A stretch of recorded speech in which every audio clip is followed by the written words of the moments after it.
Good afternoon. जैसे कि मैं पंजाब से आया हूँ तो हमारे वहाँ पे कल्चर है कि आप सभी को सत श्री अकाल।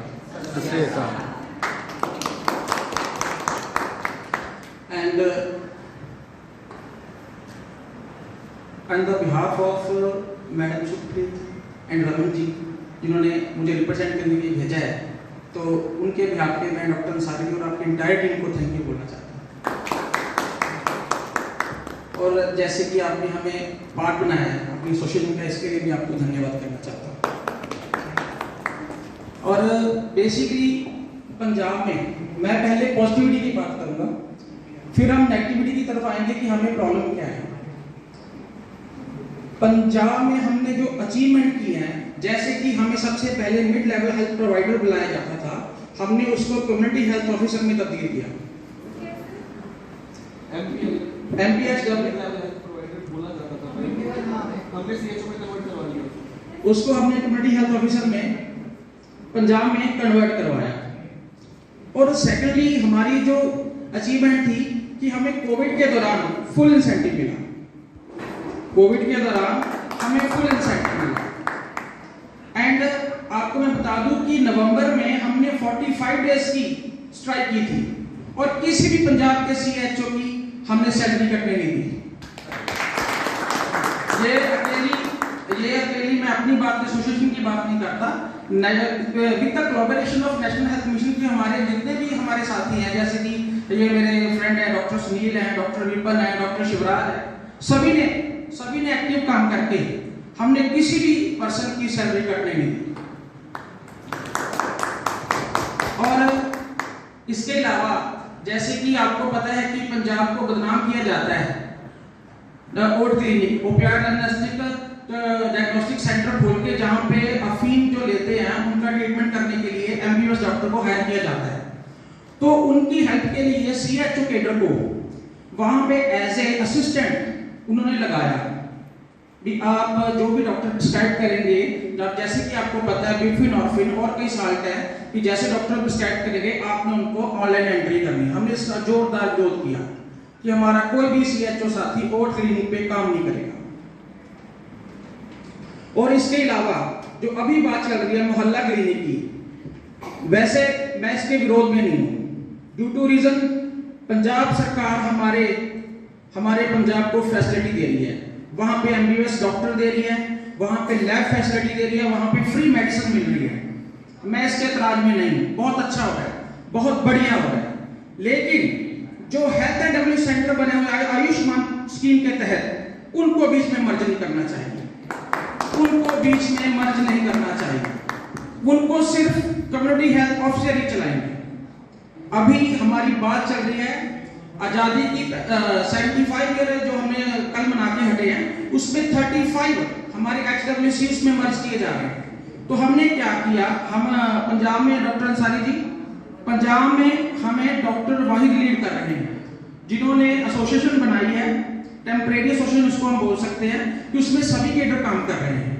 उन्होंने बुलाई है, तो उन्होंने हमें कल अपना वॉइस नोट डाला कि आपने अपने अपने जिले में अपने एमएलए को इसका विरोध प्रकट करना है, बाय रिटर्न आपने देना है। हमें कोई इतराज नहीं है कि आप मोहल्ला क्लिनिक चलाओ, लेकिन आप उस सीएचओ केडर को उसमें इन्वॉल्व मत करो।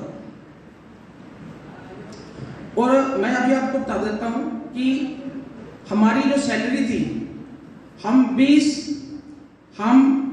और 15 के रेशो स्टार्ट हुए थे, मतलब कि हमें 20,000 बेसिक और 15,000 मिल रही थी सैलरी हमारे इंसेंटिव की।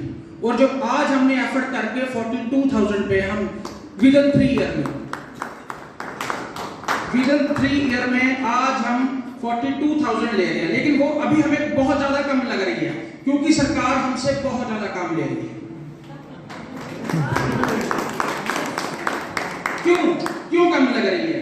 मैं इनको बताना चाहता हूं कि हम वो लोग हैं, जब एक बाप अपने बेटे को हाथ लगाने से डरता था ना, तो उस टाइम पे हमने कोविड वैक्सीनेशन और सैंपलिंग की है। और मैं खुद, मेरे जितने भी सीएचओ साथी हैं, मैं तो 3 बार पॉजिटिव हुआ हूं कोविड, आप शायद देखिए 2 बार जरूर हुए होंगे। मैं 3 बार कोविड पॉजिटिव हो चुका हूं। और मेरे साथी और भी हैं जो कितनी बार पॉजिटिव हो चुके होंगे।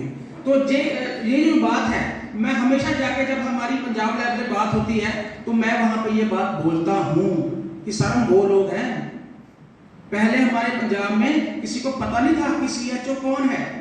जब कांग्रेस की सरकार आई 6 महीने के लिए, तो हमने कहा सर हम सीएचओ है। बोला कौन केचो क्या सीएचओ क्या? तो फिर हमने उनको सीएचओ की पावर दिखाई, आज वो बैठे नीचे लगे। हमने उनको पंजाब लेवल पे सीएचओ की पावर दिखाई कि हु आई एम, हम कौन है। हमने उनको पावर दिखाई कि सीएचओ कैडर क्या है। और मैं आपको सभी को ये बात बताना चाहता हूं कि हमने रिसेंटली वित्त मिनिस्टर हरपाल चीमा जो पंजाब के हैं उनसे मीटिंग की है। मैं भी था, डॉक्टर सुनील भी थे उसमें, तो हमें सौभाग्य मिला मीटिंग करने का। तो हमने उनसे ये बात रखी कि सर हमें रेगुलराइज किया जाए। तो उनको हमने रेगुलराइज करने का तरीका भी बताया। जैसे कि आप लोगों को कुछ पता है उमा देवी जजमेंट 10 अप्रैल 2006 को आई थी। उस जजमेंट में क्या लिखा था कि कोई भी कंट्रैक्चुअल एम्प्लॉई जो अपने बकायदा इंटरव्यू के तहत बकायदा एग्जाम देके क्लियर करके आया है, उसको प्राविधान है उसको परमानेंट करने का। कोई भी स्टेट की सरकार उसको प्राविधान है अपने एम्प्लॉय का जिसके 10 साल पूरे हुए हैं वो उसको परमानेंट कर सकती है, बशर्ते पोस्ट सैंक्शन हो। हमने जब ये बात उनको बताई तो हरपाल चीमा जी बहुत इंप्रेस हुए कि इनको ये बकायदा स्ट्राइक नहीं करते, इनको अपने राइट्स भी पता है। ये अकेले स्ट्राइक नहीं करते, इनको अपने राइट्स भी पता है। फिर हमने दूसरी एग्जांपल दी उनको कि हमारे वहां पे जो कंप्यूटर टीचर हैं वो एक पिक्टस सोसाइटी बनाई, सोसाइटी के अंदर उनको परमानेंट किया गया कि आप ऐसी कोई सोसाइटी क्यों नहीं बनाते। हमारे एनएचएम केडर की कोई जैसे पिक्टस बनी है ऐसी सोसाइटी बना के हमारे एनएचएम केडर को, जो हमारे भाई बहन जो 15 20 साल से काम कर रहे हैं, उनको परमानेंट क्यों नहीं कर देते।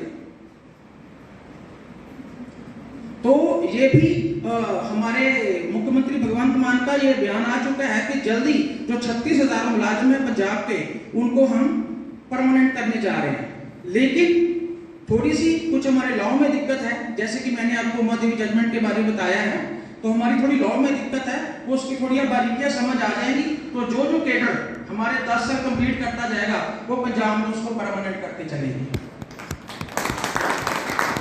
तो 10 साल तो बहुत ज्यादा है, लेकिन हम चाहते पहले कुछ तो मिले सरकार से। मुझे पता है 10 साल जॉब करना बहुत ज्यादा है, क्योंकि हमारी 20-25 में तो रिटायरमेंट हो जानी है। पहले हम चाहते हैं कि सरकार से कुछ तो मिले, उसके बाद में अगर हमें एक चीज मिल गई तो फिर हम दूसरी चीज लेंगे। जैसे हम स्ट्राइक करते थे, अगर हमें कुछ ज्यादा नहीं मिलता था तो हम सैलरी में परसेंटेज लेके उठ जाते थे, जिसकी वजह से हम 42,000 आज ले रहे हैं। हमने कभी भी सरकार के साथ कोई अड़वाई वाला गुस्से वाला रवैया नहीं अपनाया, जैसे वो थे हम वैसे हो जाते थे। और यहाँ पे आके आपके साथ मुझे कुछ जानने को भी मिला कि जैसे मेरे कलीग बोल रहे थे कि मैं बहुत ट्राइबल एरिया से आते हैं, हमारा इंसेंटिव कम है। तो ये इंसेंटिव इसलिए कम है कि आप अपने राइट्स को नहीं जानते। और रही बात मैडम रिस्पेक्ट की, जो मैंने being a doctor, being a CHO काम किया है ना, सीएचओ को जब तक रिस्पेक्ट नहीं मिलेगी जब तक आईने में आप अपनी रिस्पेक्ट खुद नहीं करते।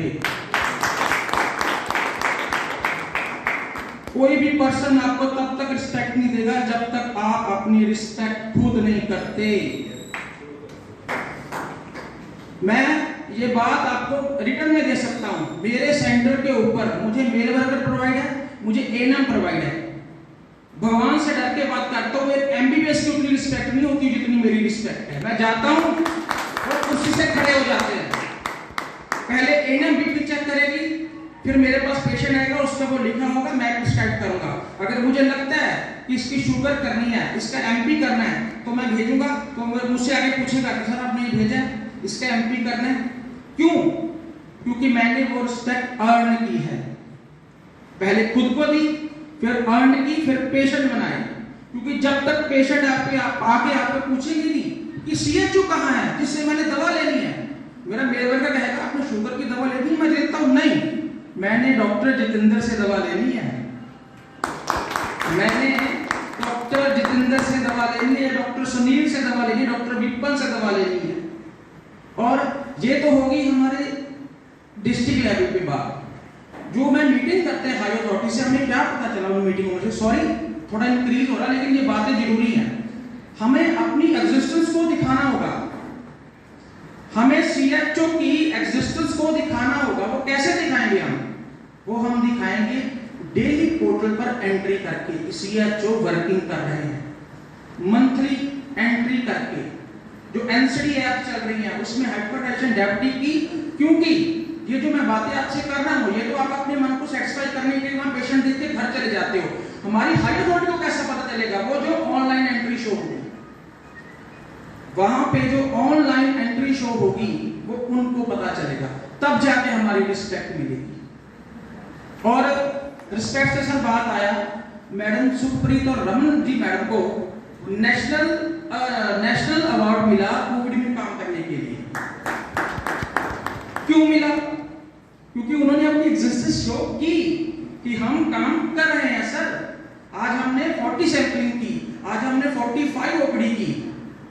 अगर हमने एग्जिस्टेंस शो किया, आप एक छोटी सी बात देख लीजिए, मेरी एसएम ने ड्यूटी लगा दी, ये जाती की वर्षगांठ है भाई, आप वहां पे जाओ, मिनिस्टर जी आएंगे, आपने सैंपलिंग करनी है।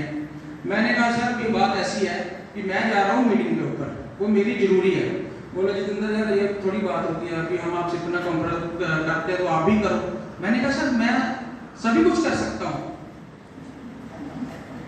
आपने कहा सैंपलिंग करो, घर घर जाके हमने सैंपलिंग की, घर घर जाके जैसे एनम बैग उठाते हैं, हम जाके हमने सभी की वैक्सीनेशन। मैंने कहा सर आपने किया ना, जब हम कोविड पीक पे था। मैं कहा अभी नहीं सर, आपको हमारी बात माननी है। So on the behalf of the entire team of the Punjab, thank you so much. Thank you sir. बोले सो निहाल, सत श्री अकाल। Thank you.